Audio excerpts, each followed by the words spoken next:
Hello friends and welcome to my channel statistics for all.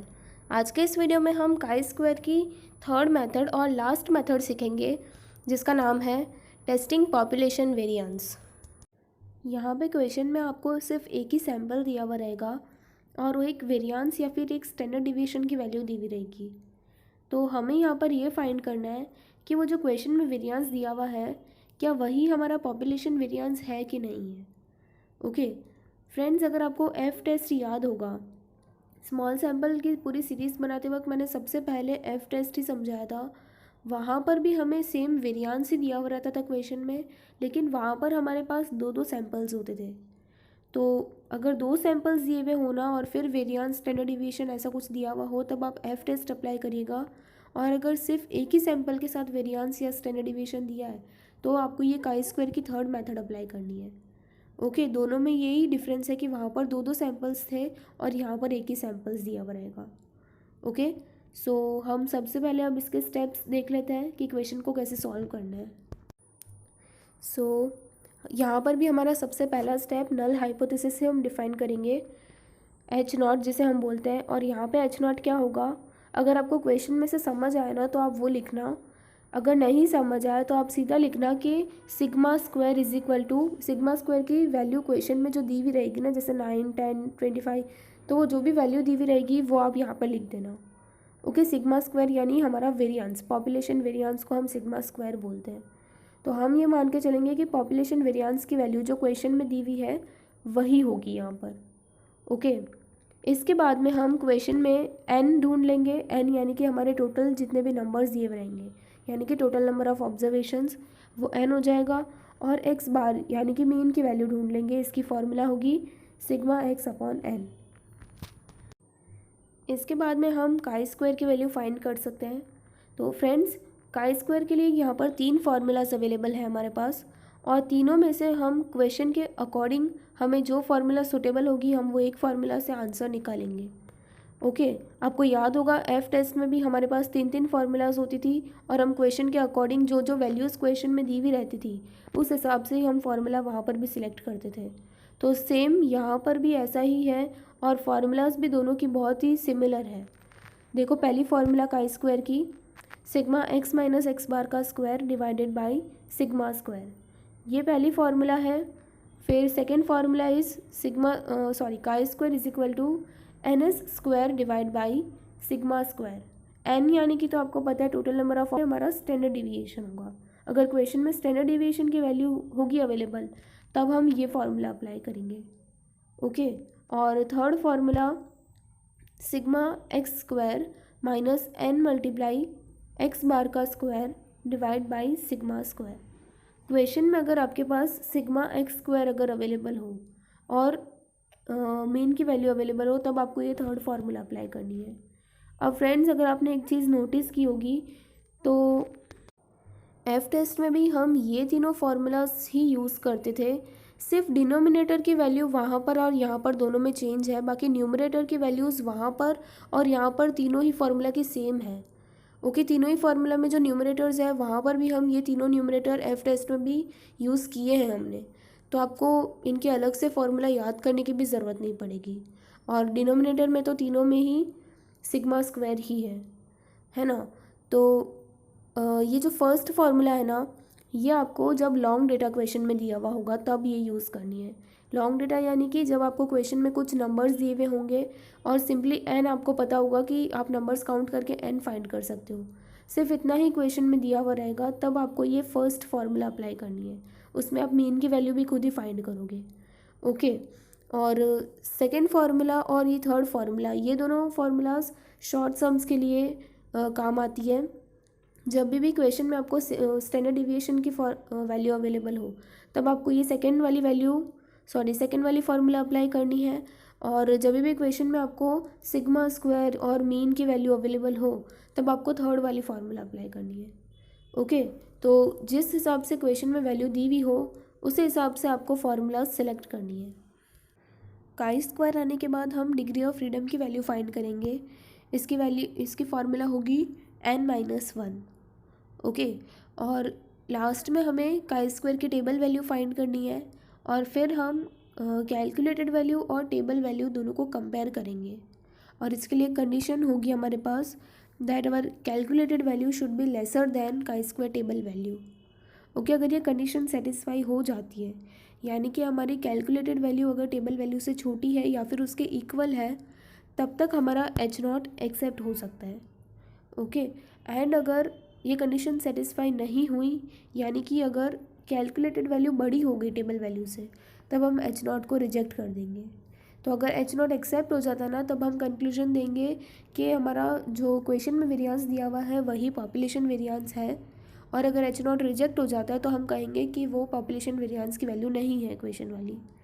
Okay, और friends एक चीज़ और important point, मैं यहाँ पर भी आपको आइडेंटिफिकेशन लिखवा देती हूँ कि ये क्वेश्चन आपको आइडेंटिफाई कैसे करना है। So when only one sample is given, question में आपको देखना है कि अगर एक ही सैम्पल दिया हुआ हो और उसके बाद में अगर आपके ये वो यूज़ किए हुए हो क्वेश्चन में, जैसे कि वेरिएंस, समझ जाना है कि आपको ये पॉपुलेशन वेरिएंस वाली मेथड ही अप्लाई करनी है। ओके, और अगर यही सारे वर्ड्स दो दो सैम्पल्स के साथ दिए हुए हो तो उस केस में आपको एफ टेस्ट अप्लाई करना है। ये बहुत ध्यान से देखना कि एक सैम्पल है या दो दो सैम्पल है, ठीक है। So this is our question. 8 random samples are taken from the normal population, namely 9, 14, 10, 12, 7, 13, 11 and 12. Test the hypothesis that the population variance is 9.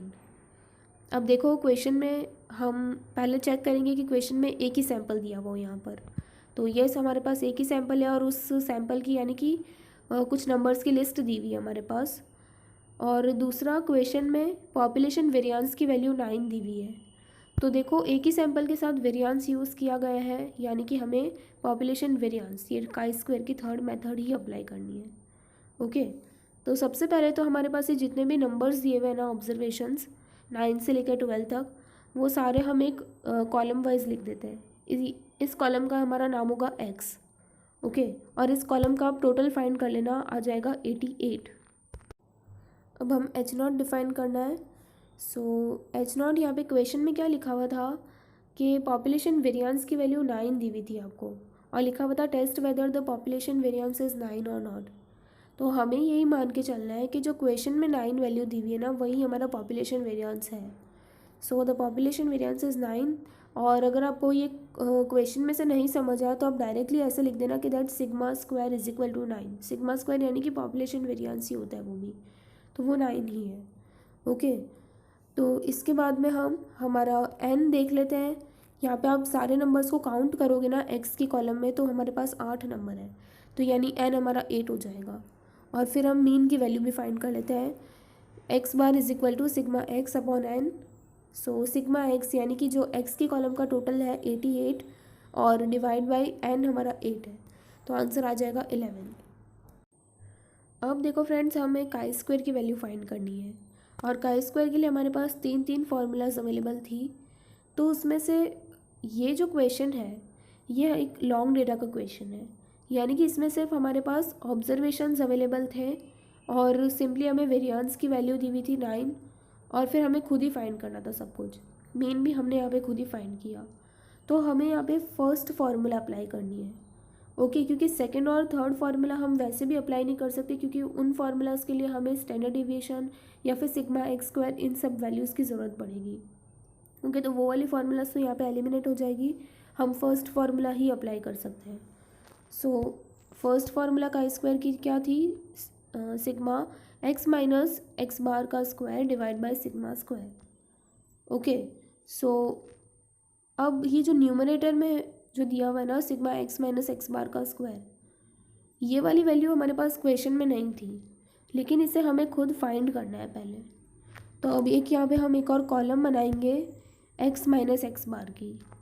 X की हमारे पास पूरी कॉलम बड़ी है और एक्स बार भी हमने खुद फाइंड किया, अभी 11 आया। तो जितने भी एक्स की वैल्यूज़ है ना, उन सबको 11 में से आप माइनस करके इस कॉलम में लिखते जाओ। ओके, तो फर्स्ट एक्स हमारा 9 है, सो 9 माइनस 11 इज़ -2, फिर 14 minus 11 is 3, then 10 minus 11 is -1, 12 minus 11 is 1, फिर -4, 2, 0 एंड 1। इस कॉलम का हमें टोटल फाइंड नहीं करना है, हम एक और कॉलम बनाएंगे, इस कॉलम का हमें स्क्वायर करना है। Okay, x minus x bar का स्क्वायर। तो अभी जो आपने कॉलम फाइंड की एक्स माइनस एक्स बार की, उसका सिंपली स्क्वायर करके यहाँ पे लिखते जाओ। पहला -2 का स्क्वायर 4, देन 3 का स्क्वायर 9, -1 का स्क्वायर 1, अगेन 1, देन 16, 4, 0 एंड 1। और ये वाली कॉलम का हमें टोटल चाहिए, आ जाएगा 36। ओके, सो हमारे जो न्यूमरेटर है ना वो हमारा 36 हो जाएगा। सो 36 डिवाइड बाई, और सिग्मा स्क्वायर आपको क्वेश्चन में पहले से दिया हुआ था, टर्म में 9 आ जाएगा। सो वैल्यू आ जाएगी 4। ओके, काई स्क्वायर की आ गई 4 वैल्यू। इसके बाद में हम डिग्री ऑफ फ्रीडम फाइंड करते हैं। डिग्री ऑफ फ्रीडम की फार्मूला क्या थी, n-1। सो n हमारा यहाँ पे 8 है, तो 8 - 1 आ जाएगा 7। इसके बाद में हमें टेबल वैल्यू फाइंड करनी है। सो टेबल वैल्यू कैसे लिखेंगे, यहाँ पे पहले देखो, काई स्क्वायर, फिर नीचे छोटा टी लिखेंगे, टी यानी कि टेबल वैल्यू, फिर कॉमा करके आपको लेवल ऑफ सिग्निफिकेंस लिखना है। तो लेवल ऑफ सिग्निफिकेंस क्वेश्चन में वैसे तो दिया हुआ रहता है, लेकिन अगर नहीं दिया हुआ हो तो आपको सीधा 5% अज्यूम करना है। ओके, और फिर 5% को आपको डिवाइड बाय 100 करके यहाँ पे लिखना है। सो 0.05 इसीलिए मैंने लिखा है। ओके, फिर कॉमा करके डिग्री ऑफ फ्रीडम की वैल्यू लिखना, 7 लिखा है मैंने यहाँ पे। ओके, सो इसे हम टेबल में ऑब्जर्व करते हैं। सो दिस इज़ अवर काई स्क्वायर टेबल, और मैंने ऊपर रेड में भी लिख दिया है। तो पहले जो हमारा लेवल ऑफ सिग्निफिकेंस है ना 5%, वो आपको ऊपर वाली रो में देखना है। ओके, 0.05 ये रहा। फिर डिग्री ऑफ फ्रीडम जो 7 है ना, वो आपको ऐसे बाजू वाली कॉलम में देखना है, 7 ये रहा। अब इन दोनों का जहाँ इंटरसेक्शन हो रहा है वो हमारी टेबल वैल्यू हो जाएगी। सो 14.07, तो हम यहाँ पे लिख देंगे 14.07 टेबल वैल्यू। और अब लास्ट में आपको कैलकुलेटेड वैल्यू और टेबल वैल्यू इन दोनों को कंपेयर करना है, और वो कंडीशन याद है ना कि calculated value should be lesser than और equal to table value. Okay, तो हमारी कैलकुलेटेड वैल्यू 4 है और टेबल वैल्यू 14.07 है, तो कैलकुलेटेड वैल्यू छोटी है, इसीलिए हमारा H0 जो है वो एक्सेप्ट हो जाएगा।